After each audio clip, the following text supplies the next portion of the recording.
எப்படி சார் விளையாட சொல்றீங்க? நான் கிரிக்கெட் விளையாடணும்னு ஊரே எதிர்த்து நின்னாரு. என் சந்தோஷத்துக்காக தான் எங்க அப்பா வாழ்ந்தாரு. இப்ப அவமானப்பட்டு நான் ரோட்ல நிக்கிறாரு. இப்ப கூட நான் அவர் கூட இல்லாம ஏன் சந்தோஷத்துக்காக கிரிக்கெட் விளையாடனா? நான் அவரோட மகளே இல்ல சார். சரி, இப்ப நீ அங்க போய் என்ன பண்ண போற? நான் அவர் கூட போய் அவர் கூட நிப்ப. கரெக்ட்.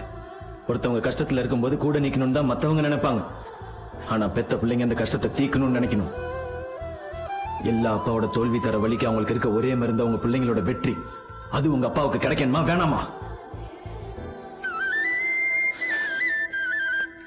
நான் அனுபவத்துல சொல்றேன். பெத்த பிள்ளைங்களோட வெற்றியை பாக்குற சந்தோஷம் எல்லா அப்பாவுக்கும் கிடைக்காது கௌசி. ஆனா இன்னைக்கு உங்க அப்பாவுக்கு அது கிடைக்கும்ன்ற நம்பிக்கை எனக்கு இருக்கு. அங்க அவருக்கு கஷ்டம்னா இங்க நீ துடிச்சு போறல, உன்னை இப்படி வளர்த்து அவருக்கும் அந்த நம்பிக்கை இருக்கும்ல. அவரும் இன்னைக்கு விளையாடணும் தானே நினைப்பாரு. எங்க அப்பா பாவம். இந்த உலகம் ஜெயிச்சிருவேன்னு சொன்னா கேட்காது. ஆனா ஜெயிச்சவன் சொன்னா கேட்கும். நீ எது பேசுறதா இருந்தாலும் ஜெயிச்சுட்டு பேசு.